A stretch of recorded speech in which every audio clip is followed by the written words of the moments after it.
को लेकर रांची जिला प्रशासन अलर्ट रहा। ईदगाह और मस्जिदों में मुस्लिम धर्मावलंबियों ने बकरीद की नमाज अदा की। इस मौके पर रांची पुलिस के जवान तमाम चौक चौराहों पर तैनात रहे। अपर बाजार की मस्जिद में भी बकरीद की नमाज पढ़ी गई।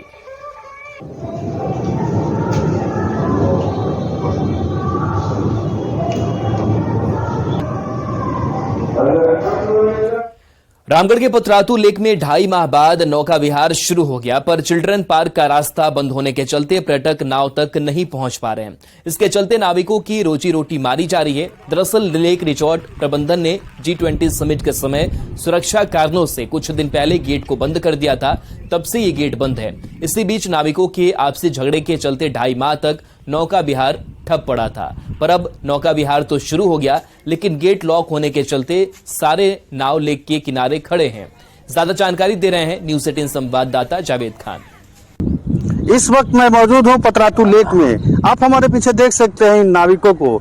दरअसल 2.5 महीने तक इन नाविकों को यहां पर बैठ के रहना पड़ा था, क्योंकि आपस में कुछ झगड़ा हो गया था। इसके बाद प्रशासन ने यहां पर नाव और बोट के परिचालन पर रोक लगा दी थी। अभी प्रशासन की अनुमति के बाद जब इन्हें नाव और बोट चलाने की अनुमति मिली है, तो ऐसे में यहाँ पर पर्यटक नहीं पहुँच पा रहे हैं। इसका मुख्य कारण है कि जो यहाँ पर चिल्ड्रन पार्क की ओर से जो रास्ता आता है पतरातू डैम की ओर में, लेक की ओर में, वो रास्ता को यहाँ पर लेक प्रबंधन द्वारा बंद कर दिया गया है। इसके कारण यहाँ पर्यटक नहीं पहुँच रहे हैं। G20 समय भी 8 चारों गेट बंद कर दिया था, जिसमें दुग में अभी ताला लगा दिया है, और हम लोगों के CO BDO द्वारा यहाँ फैसला हो गया, पर भी यहाँ पर प्रबंधक अभी तक कान में तेल देके सोया हुआ है। गेट बंद होने से पर्यटक इधर नहीं आ पा रहे हैं। छलांग मार के इधर से आने की चाहते हैं तो गिर जाएंगे, कुछ हो सकता है वो लोग के।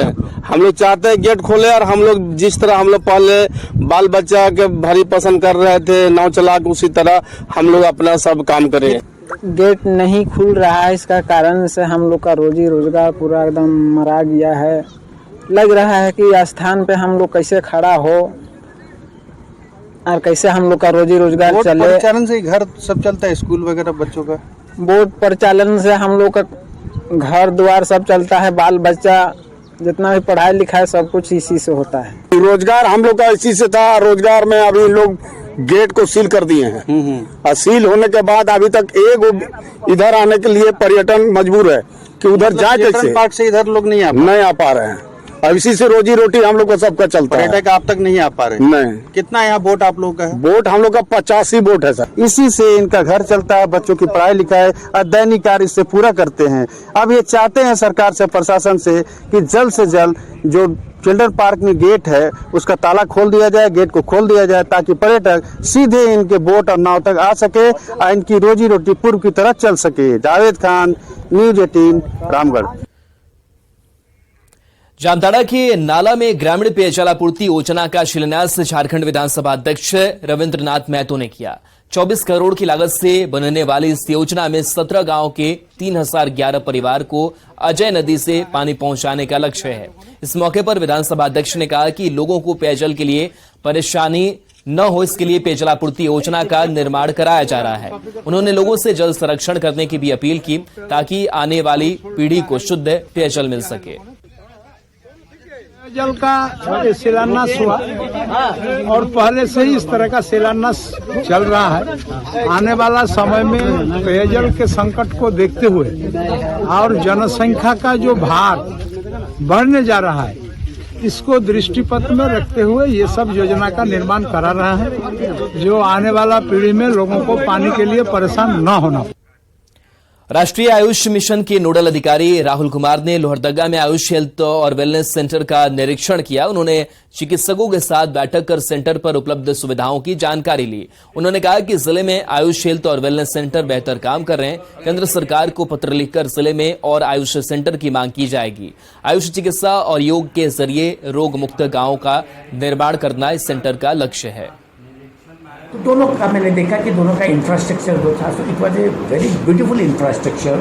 और जो हमारे मानक है हमारे राष्ट्रीय आयुष मिशन के, जो केंद्र सरकार की योजना है, जो मेडिसिनल प्लांट होते हैं, नंबर ऑफ पेशेंट्स होते हैं, मेडिसिन होते हैं, all this things, there are so many things. तो सारा का सारा पैरामीटर मैंने देखा कि वहाँ पर बहुत अच्छा है। और ऐसा इसलिए हुआ क्योंकि हमारे डीएमओ, हमारे जो ऑफिस के जो स्टाफ हैं, ये लोग बड़े ही सपोर्टिंग हैं। राष्ट्रीय महिला आयोग की सदस्य ममता कुमारी साहिबगंज पहुंची। उन्होंने कलेक्ट्रेट में वरीय पदाधिकारियों के साथ ही संबंधित विभाग के अधिकारियों के साथ समीक्षा बैठक की। राष्ट्रीय महिला आयोग के संज्ञान में सीमावर्ती इलाकों में पलायन, ट्रैफिकिंग आदि की शिकायतें आई हैं। इसी मुद्दे पर उन्होंने डीसी, डीएसपी और संबंधित अधिकारियों का सुझाव जाना। साथ ही इस पर कैसे रोक लगाई जा सकती है, इस पर भी चर्चा की गई। उन्होंने कहा कि जिस तरह संथाल परगना में आदिवासी समुदाय की बहु बेटियों के साथ अत्याचार हो रहा है, इसे लेकर राष्ट्रीय महिला आयोग काफी गंभीर है।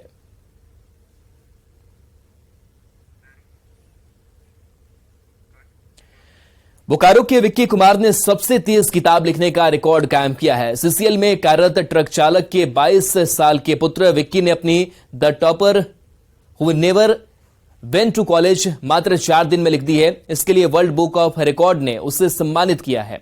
इसके पहले विक्की ने पहली किताब सबसे कम उम्र में लिखने का गौरव प्राप्त किया है। उसकी पहली किताब the topper who never went to school और उसकी दूसरी किताब the topper who never went to college प्रकाशित हो चुकी है।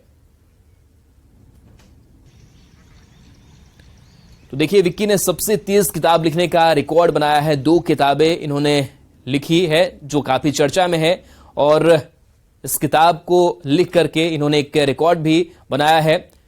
ट्रक ड्राइवर की ये बेटे हैं और विक्की ने सबसे तेज किताब लिखने का रिकॉर्ड बनाया है। 4 दिन में किताब लिखकर वर्ल्ड बुक ऑफ रिकॉर्ड में शामिल हुए हैं। मैंने 2 किताब लिखी है। मेरी पहली किताब का नाम है the topper who never went to school और मेरी दूसरी किताब का नाम है the topper who never went to college. इन दोनों किताब में मैंने यही बताया कि कैसे कोई भी एक स्टूडेंट ना ही सिर्फ एक स्कूल टॉपर बल्कि कैसे एक स्टूडेंट एक सक्सेसफुल लाइफ टॉपर अपनी जिंदगी में बन सकता है। जमशेदपुर में हो रही झमाझम बारिश के चलते परसुडी, मखदूमपुर और मुंशी मोहल्ले में नारकीय हालात है। कई घरों में नाले का गंदा पानी भर गया है और उन घरों में रहने वाले बाशिंदे को खुले आसमान के नीचे शरण लेनी पड़ी है। पिछले 1 सप्ताह की बेहद बदतर स्थिति है, पर नाले की साफ सफाई और ड्रेनेज सिस्टम को दुरुस्त करने पर कोई ध्यान नहीं दे रहा है। ज्यादा जानकारी दे रहे हैं न्यूज 18 संवाददाता प्रभंजन कुमार। नाले पूरी तरह ध्वस्त हो चुके हैं और यह काफी यहाँ पर गहरी खाई बन चुकी है। आप देख सकते हैं कि किस तरह यह भयावह स्थिति है।